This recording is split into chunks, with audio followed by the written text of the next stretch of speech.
বিসমিল্লাহির রহমানির রহিম। আসসালামু আলাইকুম প্রিয় ভিউয়ার্স। আশা করি ওই মহান আল্লাহর রহমতে যে যেখানে আছেন ভালো আছেন, সুস্থ আছেন। সবার সুস্থতা কামনা করে আরও একটি ভিডিও নিয়ে আসছি। সিলেটের হযরত শাহজালাল হুজুরকে হাজির করে আয়নার মাধ্যমে যে কোনো ধরনের হাজিরা দেখা, দর্পণ দেখা। তাই সবার কাছে অনুরোধ থাকবে সম্পূর্ণ ভিডিও দেখবেন।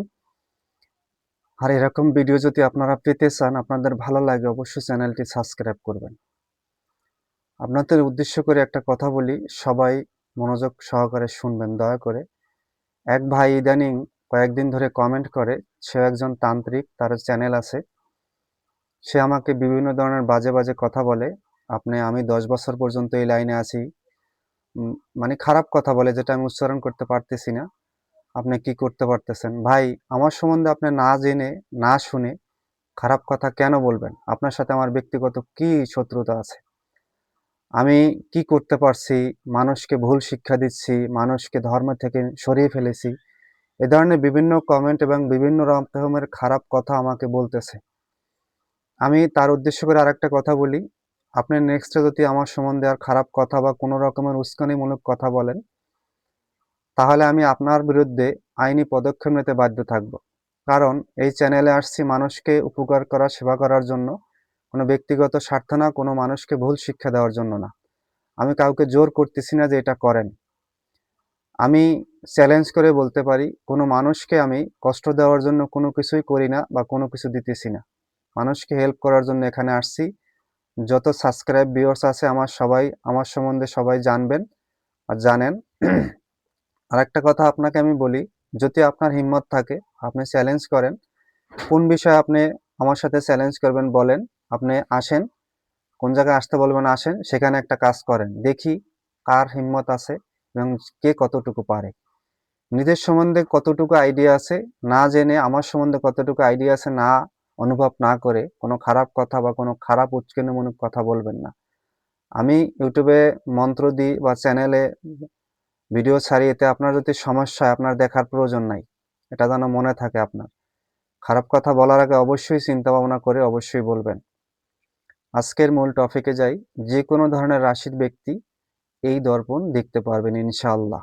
যে কোনো ধরনের। আরেকটা বিষয় হলো, প্রতিটা মানুষ হিসাবে প্রতিটা মানুষকে আমি ভালোবাসি, সে যে ধর্মের হোক না কেন। আমি একজন মুসলিম হিসাবে প্রতিটা মানুষকে আমি এক চোখে এবং ভালোবাসি। আমার কেউর প্রতি হিংসা বা ক্ষোভ বা কোনো রাগ নেই। তাই এই ভিডিওটা প্রতিটা মানুষই করতে পারবেন, সে যে ধর্মের হন না কেন।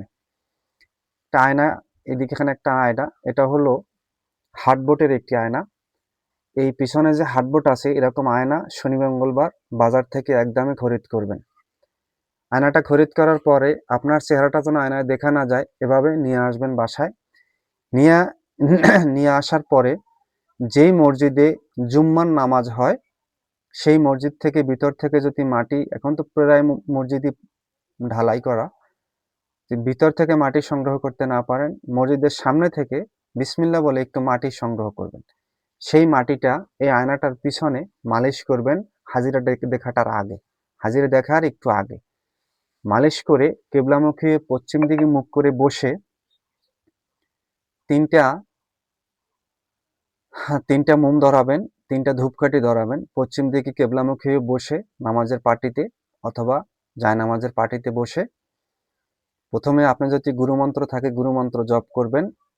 গুরুমন্ত্র না থাকলে মুসলিম হলে দুরূদ শরীফ জপ করবেন। সনাতন ধর্ম হলে অবশ্যই গুরুমন্ত্র না থাকলে শিবের মন্ত্র জপ করে আয়নাটা হাতে ধরে, বাম হাতে আয়নাটা ধরে ডান হাতটা আয়নার দিকে লক্ষ্য করে এই মন্ত্র ৭ বার পরে ৭টি ফু দিবেন, ৭টা টোকা দিবেন আয়নাটায়। এবং যেখানে অমুক শব্দটা আছে সেখানে আপনি যেই জিনিস দেখতে চান, যেই জিনিস আপনি দেখতে চান বা যেই দর্পণটা আপনি দেখতে চান, যেই হাজিরাটা দেখতে চান, সেটাকে সেখানে উচ্চারণ করবেন, বলবেন। আর ৭ বার হয়ে গেলে ৮ বার এবার বলবেন, হে হে আল্লাহ, হে রহমাতুল্লিল আলামিন, হে আল্লাহ, হে আল্লাহ তোমার নবীর উস্তাদে, তোমার রহমাতুল্লিল নবীর উস্তাদে আমি এই জিনিস দেখিতে চাই তোমার পীরের মাধ্যমে। তুমি দয়া করে আমাকে এই হাজিরাটা আমাকে দেখাও। এমন কায়দায় বলবেন যেন আপনার কথায় যেন মানে একটু ভাব থাকে। এমন মনটাকে এমন নরম করে এমন রকমের যে কোনো জিনিস দেখতে চান, যাওকে হাজির করতে চান, খুব নরম করে এবং খুব মধুর সুরে বলতে হবে। শাহজালাল হুজুর আপনার আয়নাতে হাজির হয়ে যাবে। হাজির হওয়ার পরে আপনি যেই জিনিস দেখতে চান সেই জিনিস তাকে আপনাকে দেখাবে। এটাতে কোনো ধরনের কোনো ক্ষতি নাই, কোনো ভয় নাই, কোনো ভীতি নাই, কোনো ধরনের কোনো কষ্ট হবে না।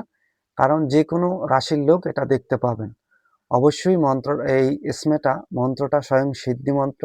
এটা দেখে দেখে পড়লেই আপনার কাজ হবে ইনশাআল্লাহ। আল্লাহর উপরে সম্পূর্ণরূপে ভরসা রেখে এই হাজিরাটা দেখবেন। যে কোনো ব্যক্তি, এভরিথিং ব্যক্তি সবাই দেখতে পারবেন। যে কোনো ব্যক্তি আপনি এই হাজিরা দেখতে পারবেন, যে কোনো বিষয় দেখতে পারবেন। তবে যেই নিয়মটা বলেছি এই নিয়ম মতো অবশ্যই দেখবেন। সবাই ভালো থাকবেন, সুস্থ থাকবেন। আজ এই পর্যন্তই। স্ক্রিনে মন্ত্রটা দেখেন, এটা হলো মন্ত্র। আজ এই পর্যন্তই। আসসালামু আলাইকুম ওয়া রাহমাতুল্লাহ।